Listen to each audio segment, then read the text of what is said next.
nuestro Dios reyes y sacerdotes, y reinaremos sobre la tierra. Ok, bueno, quiero compartir, yo siempre comparto o la introducción o uno de los temas de los diplomados que llevamos a cabo para que la gente tenga una idea de qué estamos enseñando, que todo está conforme a la palabra, y los que quieren optar por hacer el diplomado, pues sepan que es más o menos el norte hacia donde los vamos a guiar por la palabra del Señor, o donde el Espíritu Santo nos va a guiar a nosotros para nosotros guiarlos a ustedes, o nos guía a todos juntos al mismo tiempo. Bueno, hoy voy a compartir el capítulo 1 del segundo libro que estoy escribiendo, ya está bastante avanzado.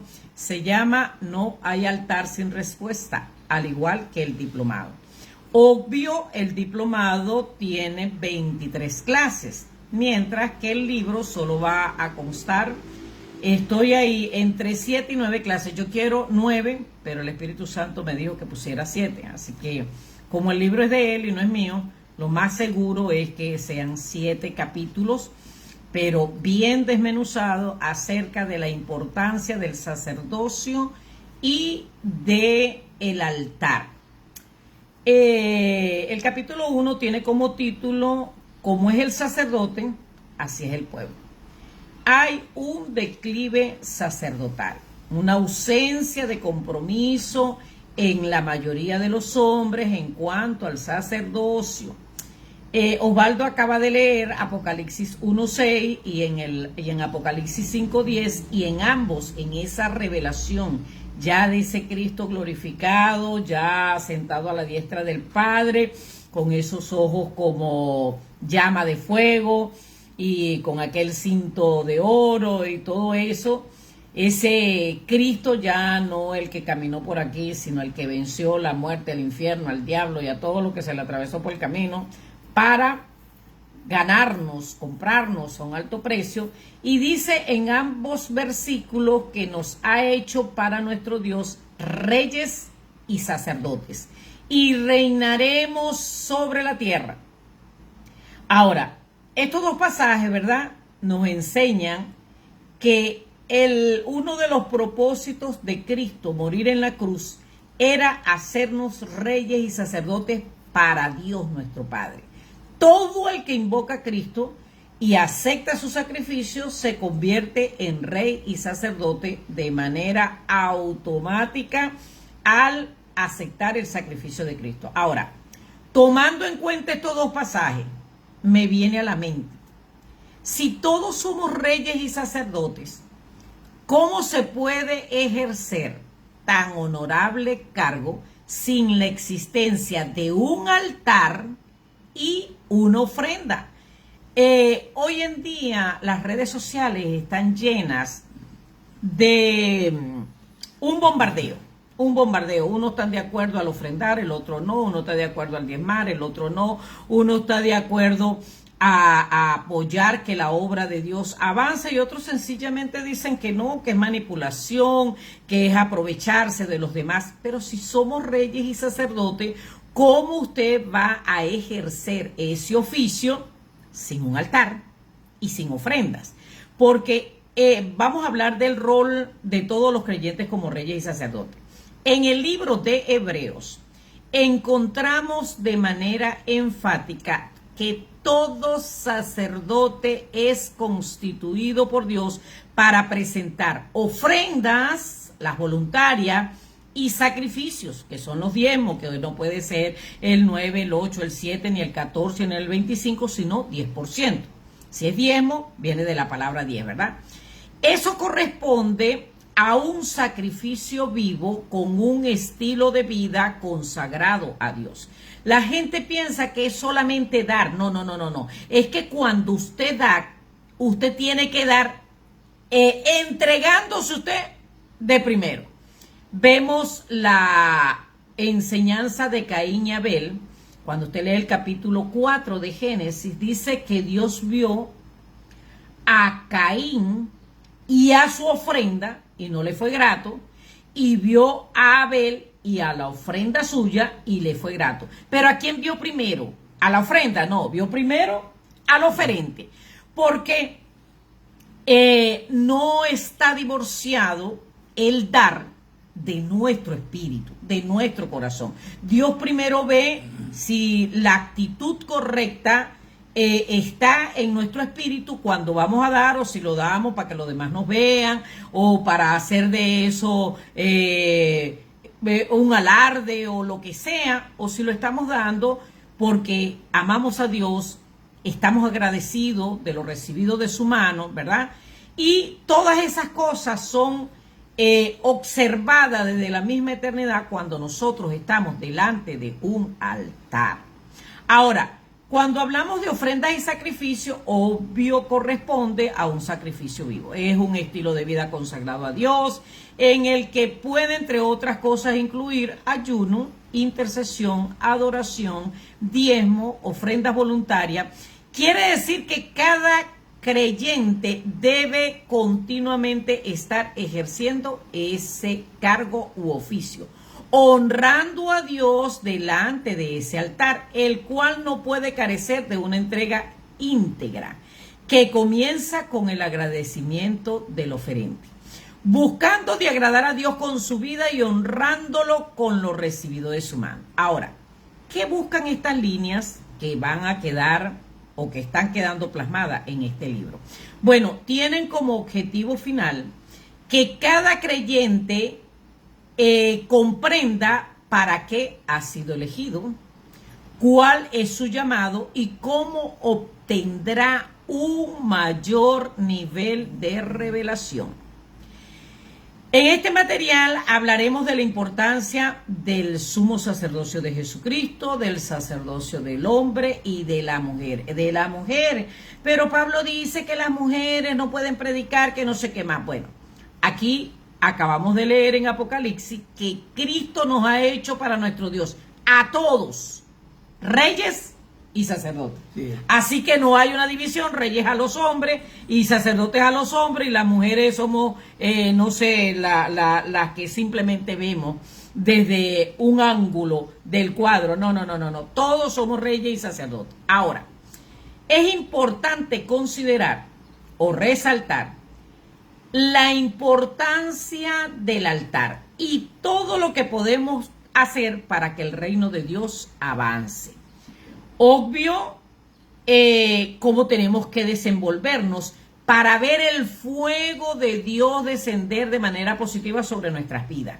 En el Antiguo Testamento, cuando alguien presentaba una ofrenda, usted lo puede ver en Levíticos 9:24, Jueces 21 y 22, Primera de Crónicas 21-26 y otros pasajes, como cuando un oferente se presentaba delante de Dios en un altar y presentaba ofrendas y eran gratas delante de Dios, descendía fuego del cielo y consumía la ofrenda. Bueno, ahora ese fuego tiene que descender como respaldo a tu vida, consumiendo todo aquello que te detiene, todo aquello que te imposibilita dar lo mejor de ti, pero también va a consumir todo aquello que está en tu espíritu, que ha sido una batalla. Dios comienza a darte sabiduría, discernimiento, entendimiento. Es impactante cómo cada vez que vamos al altar traemos un resultado inimaginable de lo que Dios quiere hacer en nuestras vidas. Esto no está en el libro, pero voy a decirlo. En una oportunidad fui a predicar en la iglesia grande del obispo Osvaldo Torres, en La Mamá. Padre a tu madre, porque es uno de los temas que Dios me dice que debo de predicar en todos los lugares donde me invitan a predicar para que la gente corrija en esta deficiencia. Y yo le digo, Señor, ¿quieres añadirle algo? Honra. Dios me dice, sí, quiero añadirle la importancia de la honra.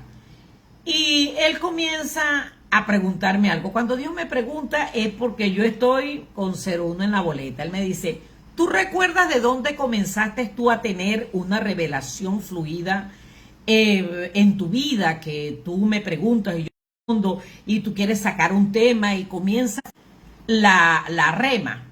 Y yo le digo, No sé, porque yo desde niña te he preguntado y tú me respondió. Me dijo, no. La fluidez, ese río que tú preguntas y yo te respondo. ¿Te recuerdas de dónde comenzó? Yo, no, señor, no tengo ni idea. Me dijo de una vez que te fue a visitar la profeta Mirta en Venezuela y tú te quedaste sin recursos. Y cuando te quedaste sin recursos, tú estabas avergonzada. Yo recuerdo que yo tenía una pena enorme porque yo decía, bueno, esta hermana viene de tiempo en tiempo, una vez al año, uno no le va a salir con la mano vacía. Bueno, Señor te bendiga y ya, hay que darle algo. Entonces, resulta ser que ella, cuando se va a ir, yo le digo, ay, hermana Mirta, mire, yo estoy muy avergonzada, pero yo no tengo ofrenda para darle. Pero tengo algo que he cuidado durante mucho tiempo y es lo que le voy a dar como ofrenda. Ella llega, cuando ve lo que yo le estoy dando, me dice, Arkeline, el que siembra esto en mí es una revelación de Dios para mi vida, que Dios quiere promoverlo a grandes niveles de revelación. Y ella oró por nosotros y a partir de ese día es impactante cómo la revelación ha sido continua, la gloria es de Dios y el gozo nuestro. Entonces, cuando tú vas delante de un altar, tienes que ir con expectativas, tienes que ir creyendo que Dios va a hacer cosas grandes, tú lo vas a llevar en agradecimiento, con amor, lo vas a llevar en autenticidad, pero no está divorciado lo que das de tu espíritu, de quién eres, de cuánto buscas de consagrarte. No es que seamos más santos que los demás y los demás están perdidos, no se trata de eso. Se trata de ir subiendo de nivel. La palabra de Dios dice, el que sea santo, santifíquese más cada día. ¿Se da cuenta? No va a haber un nivel donde diga, no, ya yo soy santo y no necesito más santificarse. No, eso no existe. Es que cada día tenemos que ir creciendo y cada día nosotros cuando damos, lo hacemos con una mentalidad más abierta, más entendida, sabiendo que honrar a Dios realmente es lo mejor que le puede pasar al ser humano. Bueno, hay quienes opinan que al entrar en vigor el periodo de la gracia a través del sacrificio de Jesucristo, caducó el presentar la ofrenda. O dicho de otra manera, dejó de ser funcional. Pero no hay nada más lejano de la realidad, porque Dios no ha cambiado en este periodo. Ahora es más exigente, porque la gracia es más exigente que el periodo de la ley. Ahora en Mateo 5, 21 al 26, Jesucristo nos enseña que si nosotros vamos delante del altar y allí nos acordamos de que alguien tiene algo contra nosotros, dejemos la ofrenda ahí, nos vayamos a reconciliar y luego vengamos y le digamos a Dios para qué estábamos ofrendando. Entonces, ahora pasó de un estado natural a un nivel espiritual, a tal punto que antes, hasta que la gente no cometía el pecado, no era culpable. Ahora, con solo tenerlo en su corazón, Cristo dice, el que ve a una mujer para codiciarla, ya adulteró con ella en su corazón. Entonces, cuando una persona sabe que el hermano le está huyendo, que sale por allá corriendo para no saludarte, que todo eso, y tú estás ofrendado, tú tienes que ir, mire hermano, ¿qué está pasando entre nosotros?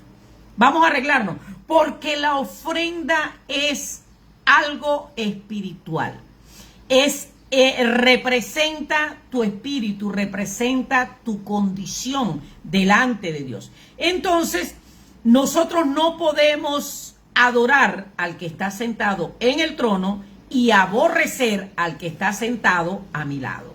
Así que Dios quiere que corrijamos eso. Cuando nosotros comprendemos nuestro destino profético y el propósito para el cual fuimos creados, es muy importante saber que lo único que Dios determinó para nuestras vidas es la victoria.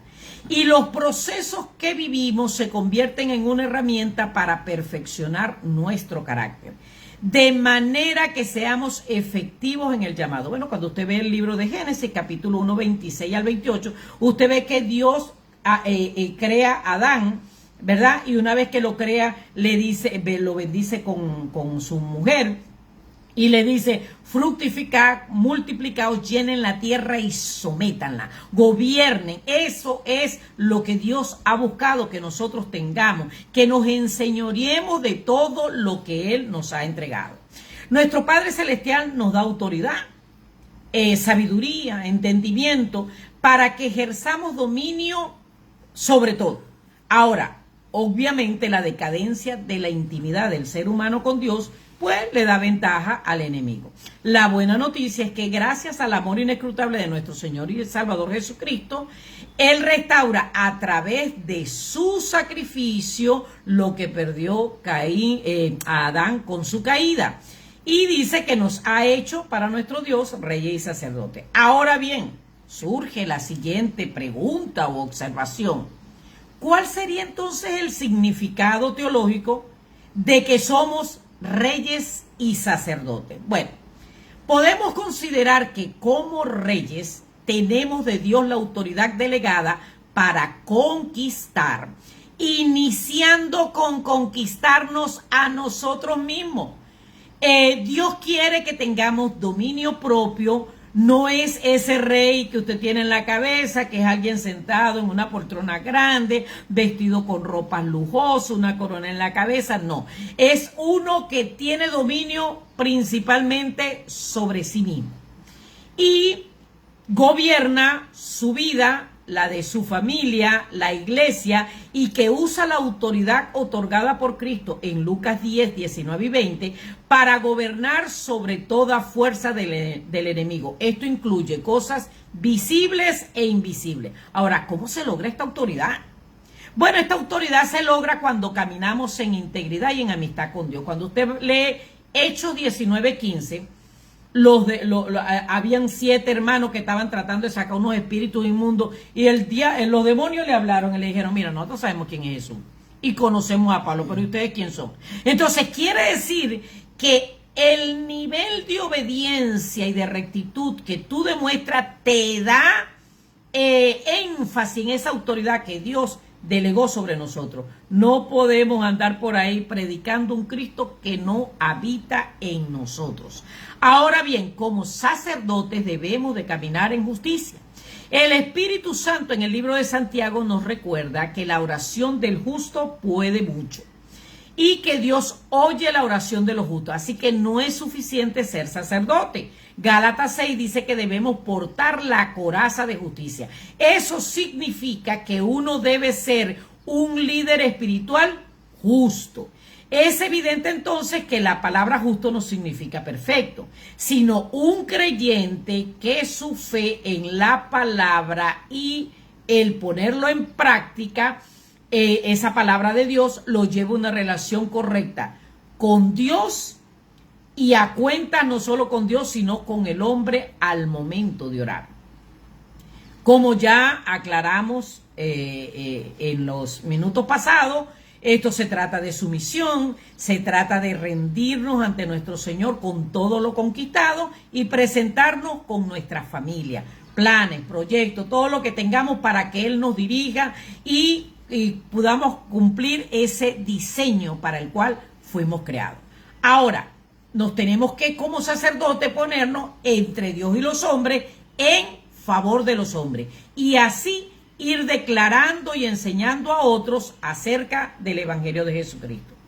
Ahora, como este llamado es integral, reyes y sacerdotes, para tener éxito en la administración que tiene un rey, pero con un corazón inclinado al servicio y la adoración, la finalidad es forjar un legado en las generaciones futuras de excelencia y de fe.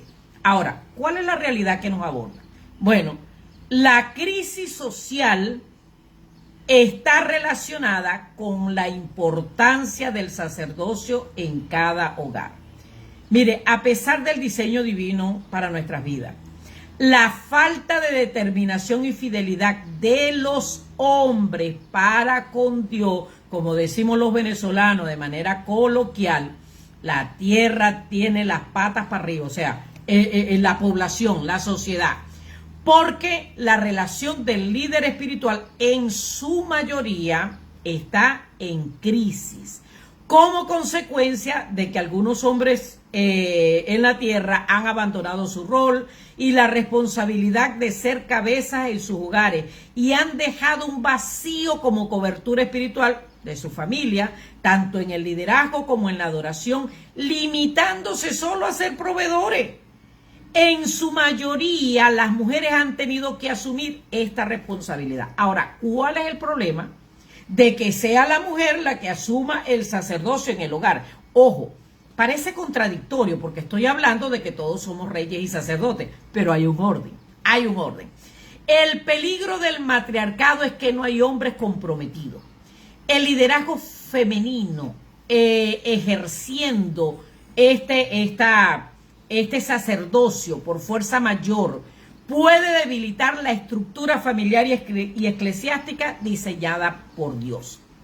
Ahora, yo me pregunto, ¿y cuál es el problema que las mujeres tomen el liderazgo? Bueno, el peligro consiste en que se establezca un estándar de autoridad que ha decaído, permitiendo que un espíritu matriarcal o falta de compromiso de los hombres debiliten la estructura familiar y eclesiástica. De esta manera, el matriarcado es el que lleva el liderazgo en la mayoría de los hogares. Ahora, escuche lo que dice la palabra mientras los hombres están ocupados solamente en llevar el sustento, llegan cansados a la casa, a ver televisión, a dormir, a comer, más nada. Dios quiere que los hombres asuman su compromiso con Él. Es un modelo a seguir. El hombre debe modelar ante su familia la asignación divina para poder dejar un legado a las generaciones que vienen. Usted puede darle muchos consejos a sus hijos, pero ellos no van a hacer lo que usted le manda a hacer. Ellos van a hacer lo que lo ven hacer a usted. Y donde no hay un sacerdote ejerciendo, modelando cómo se sirve a Dios, pues lamentablemente esas generaciones se levantan sin ese ejercicio, sin ese modelo. Josué dijo, mi casa y yo serviremos a Jehová. El liderazgo espiritual del hombre es vital hoy en día. Dios busca que cada hombre en su hogar ejerza su función de guiar para encaminar a los suyos. Si se olvida esta asignación, la casa queda sin dirección. Se lo voy a plantear de la siguiente manera. Mire, la ausencia del timonel masculino en los hogares trae consecuencias devastadoras. Provoca el colapso de la ética pública en los valores, afectando todas las instituciones y se pierde el eje fundamental de la sociedad. La iglesia solo se recuperará o recuperará su legitimidad y autoridad moral cuando el capitán asuma plenamente su rol de mantener el rumbo de la familia apuntando hacia el rostro de Dios. Un reflejo directo de la pérdida de valores y de la falta de coherencia en aquellos llamados a ser guías espirituales es invertir los roles. Ahora, ¿qué caos atrae esta ausencia masculina? En Hebreos 11:3 dice que Dios es cabeza de Cristo. Cristo cabeza del hombre y el hombre cabeza de la mujer. En otras palabras, la mujer nunca va a ser cabeza. En Hebreos 11:7, el diseño divino nos dicta que el hombre es gloria de Dios y la mujer gloria del varón, Son roles que no están en discusión. Esto jamás va a cambiar. Así que el origen del sacerdocio se sitúa en los inicios de la creación y en las primeras crónicas bíblicas. Adán, como predecesor desde el principio, Dios lo constituyó como el líder espiritual de la tierra, siendo su función primordial.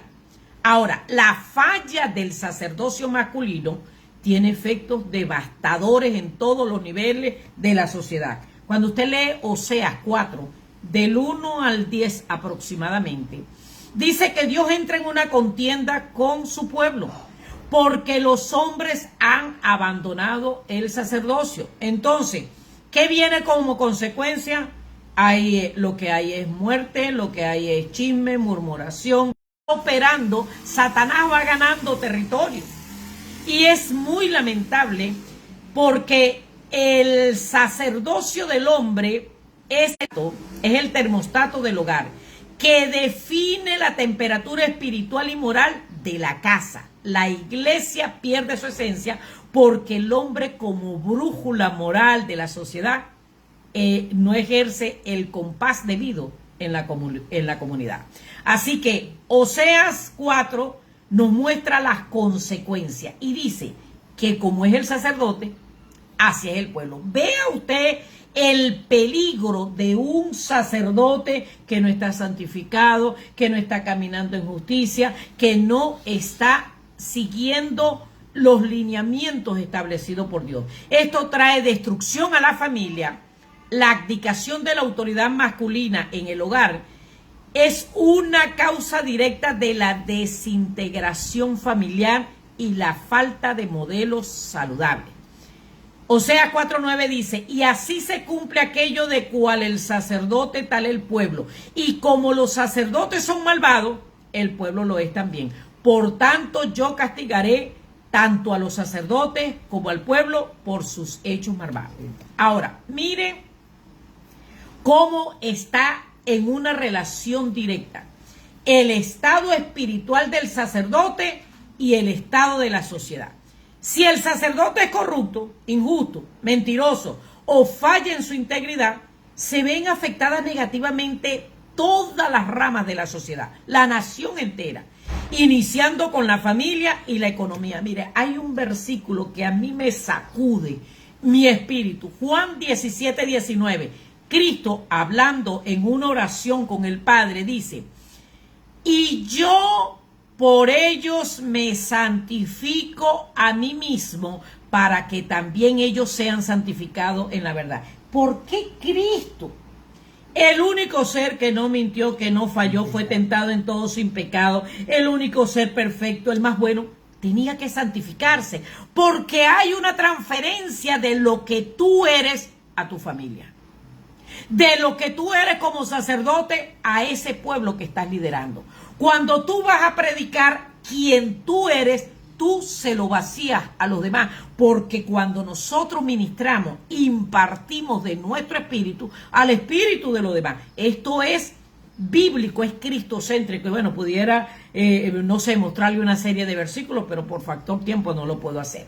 Entonces, no es casualidad que el sacerdote imparte de su condición a los demás, y por eso el hombre está llamado a ser el garante de la justicia y de la verdad en sus esferas de influencia.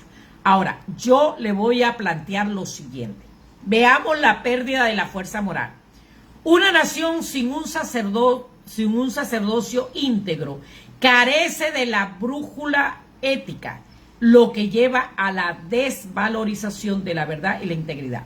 Supongamos que podamos presentar la siguiente ilustración. La estructura de la sociedad la vamos a comparar con un residencial de 20 apartamentos que están todos habitados, cada uno por una familia. Imagine que cada hombre en esos 20 apartamentos cumple con su rol de sacerdocio. Le da el primer lugar a Dios en la mañana, reúne a su familia en un devocional matutino, interceden, lee la palabra y tienen una búsqueda profunda de la presencia de Dios, esperan el consejo divino antes de tomar decisiones y antes de que cada uno salga a su compromiso, y en la noche vuelve a hacer lo mismo. ¿Cómo considera usted que sería la sociedad si cada hombre cumpliera con su rol en cada hogar? Bueno, déjeme decir que la sociedad sería beneficiada con una presencia de Dios, una paz tan palpable al bajar la Shekinah de Dios, porque en cada hogar se le está dando el primer lugar. Sería tan tangible que con un ojillo usted podría cortar la presencia, lo espeso de la presencia de Dios. Ahora vamos a usar otro ejemplo. Supongamos que cada líder de estos hogares, en su aporte laboral o de oficio, funge como columna de la sociedad. El resultado sería una armonía, equilibrio entre sus habitantes, porque al haber temor de Dios en cada hogar, la palabra produciría en cada uno de ellos tolerancia, respeto, la bondad para con el prójimo, y embargarían cada rincón de la comunidad. la estructura de la educación, de la justicia, de la salud, la protección, la defensa, sería exponencial y beneficiarían a cada integrante en sus esferas de influencia. Bueno, pero hagamos otra proyección, y es la que lamentablemente vemos a diario o percibimos en el mundo espiritual. De ese total de 20 líderes, solo el 1 o el 2% cumple con su función. Y el resto no está comprometido con velar por el crecimiento espiritual de sus generaciones. Es indolente, indiferente y no asume su rol. ¿Cuál es la consecuencia? Bueno, no, y lo peor es que con esta carencia espiritual asumen responsabilidades ante la sociedad, están encargados de dictar leyes que rigen la nación, de dirigir la educación, son los responsables de administrar justicia y liderar la protección de la sociedad, como es el ejército, la guardia, la policía. El resultado, un caos, porque no se dejarán esperar las repercusiones de un liderazgo espiritual en crisis. Lo vemos en cada rincón de la sociedad. Cuando los líderes espirituales practican en lo secreto lo que condenan en público, pierden la autoridad moral para guiar y reprender el mal. Otra de las consecuencias que podemos ver, que la corrupción del líder espiritual se extiende a la economía, la política, los negocios y la iglesia. Personas en posiciones de autoridad y de influencia, jueces, educadores, sin integridad moral, corrompen sus funciones. Pregúntese, ¿puede una persona enseñar a otro lo que no practica en su día a día? Bueno, la exhortación de este libro tiene como finalidad que despiertes y asumas sacerdocio. Porque la palabra de Dios dice que cuando las personas abandonan el sacerdocio, como consecuencia Dios se olvida de sus hijos. Si los jueces no son el eslabón que conecta a su generación con el altar, ¿y cómo hacen justicia? Es lamentable, pero la palabra de Dios dice que el pueblo de Dios es destruido porque le faltó conocimiento. ¿Y dónde está el que no hay conocimiento? Porque no buscan el consejo de Dios. No hay altares donde el hombre se rinda con su familia delante de Dios, por lo tanto no hay dirección divina. Y viene que hay tantos homicidios, muerte, engaño, deslealtad. Todas esas son las consecuencias de donde una persona no está ejerciendo su sacerdocio. Vamos a cerrar con una oración porque el tiempo se me fue, Osvaldo. Sí. Padre, en el nombre de Jesús, Señor, te damos gracias por esta palabra, Señor, danos sabiduría para ejercer el sacerdocio que Cristo nos asignó.